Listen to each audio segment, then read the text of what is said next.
പോളണ്ടിലെ ക്രാക്കോയിൽ 1345 ഈ ദിവ്യകാരുണ്യ അത്ഭുതം നടന്നത്. ക്രാക്കോയിലെ വേവൽ എന്ന സ്ഥലത്ത് സകല വിശുദ്ധരുടെയും ദേവാലയത്തിൽ ഒരു വലിയ മോഷണം നടന്നു. ദേവാലയത്തിനകത്തുണ്ടായിരുന്നത് മുഴുവൻ കൊള്ളയടിക്കപ്പെട്ടു. മോഷ്ടാക്കൾ സക്രാരി കുത്തിത്തുറന്ന് തിരുവോസ്തി അരുളിക്ക അടക്കം കവർന്നെടുത്തു. അവർക്ക് തിരുവോസ്തി ആയിരുന്നില്ല വേണ്ടിയിരുന്നത്, അരുളിക്കയായിരുന്നു.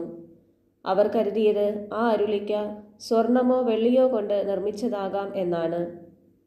അരുളിക്ക ഇത് രണ്ടുമല്ല എന്ന് കണ്ടപ്പോൾ അവർ ആ അരുളിക്ക തിരുവോസ്തിയടക്കം ഒരു ചതുപ്പിലേക്ക് എറിഞ്ഞു. മോഷണ വാർത്തയറിഞ്ഞ് വൈദികരും ജനങ്ങളും പകലന്തിയോളം അന്വേഷിച്ചെങ്കിലും അരുളിക്കയോ മറ്റു വസ്തുക്കളോ കണ്ടെത്താൻ കഴിഞ്ഞില്ല.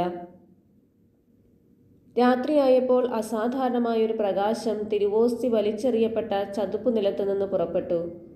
ആ പ്രകാശം കിലോമീറ്ററുകൾ അകലേക്ക് വ്യാപിച്ചു. ആളുകൾ പ്രകാശം പുറപ്പെടുന്ന സ്ഥലത്തേക്ക് ഓടി. കഴിഞ്ഞ രാത്രി തങ്ങളുടെ പള്ളിയിൽ നിന്ന് മോഷ്ടിക്കപ്പെട്ട അരുളിക്കയിൽ നിന്നാണ് ഈ പ്രകാശം വരുന്നതെന്ന് അവർക്ക് മനസ്സിലായി. എല്ലാവരും ആ അരുളിക്കയ്ക്ക് മുൻപിൽ മുട്ടുമടക്കി ശിരസ്സ് നമിച്ചു നിന്നു. ക്രാക്കോയിലെ മെത്രാനെ പിന്നീട് വിവരമറിയിച്ചു. അദ്ദേഹം തൻ്റെ രൂപതയിൽ 3 ദിവസത്തെ ഉപവാസം പ്രഖ്യാപിച്ചു. തുടർന്ന് 3 ദിവസത്തിനു ശേഷം മെത്രാന്റെ നേതൃത്വത്തിൽ ജനങ്ങൾ പ്രദക്ഷിണമായി അരുളിക്ക കിടന്നിരുന്ന വയലിലെത്തി. കഴിഞ്ഞ 3 ദിവസവും രാപ്പകലില്ലാതെ ഈ അരുളിക്കയിൽ നിന്ന് പ്രകാശം ചൊരിയപ്പെട്ടുകൊണ്ടിരുന്നു.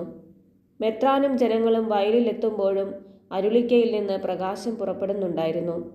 തുടർന്ന് വിശുദ്ധ വസ്ത്രങ്ങൾ അണിഞ്ഞ് ബിഷപ്പ് ചെളി നിറഞ്ഞ ചതുപ്പു നിലത്തേക്കിറങ്ങി. അദ്ദേഹം അരുളിക്കയ്ക്കടുത്തെത്തി. ആ ചെളിയിൽ മുട്ടുകുത്തി നിന്ന് അദ്ദേഹം അരുളിക്ക ഉയർത്തി പ്രദക്ഷിണമായി വേവൽ പള്ളിയിലേക്ക് കൊണ്ടുപോയി.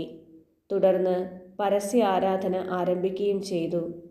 678 വർഷം കഴിഞ്ഞിട്ടും ആ തിരുവോസ്തി ഇന്നും അതേ അരുളിക്കയിൽ തന്നെ യാതൊരു വ്യത്യാസവുമില്ലാതെ നിലകൊള്ളുന്നു. നമുക്ക് പ്രാർത്ഥിക്കാം. ദിവ്യപ്രകാശവും നിത്യപ്രകാശവുമായ പരിശുദ്ധ പരമദിവ്യ കാരുണ്യമേ, പാപികളും ബലഹീനരുമായ ഞങ്ങളിലും ലോകം മുഴുവനിലും അങ്ങേ സ്നേഹത്തിൻ്റെയും ശാന്തിയുടെയും സമാധാനത്തിൻ്റെയും ദിവ്യപ്രകാശം പതിയാൻ അനുഗ്രഹിക്കണമേ. പരിശുദ്ധ പരമ ദിവ്യകാരുണ്യത്തിന് എന്നേരവും ആരാധനയും സ്തുതിയും പുകഴ്ചയും ഉണ്ടായിരിക്കട്ടെ.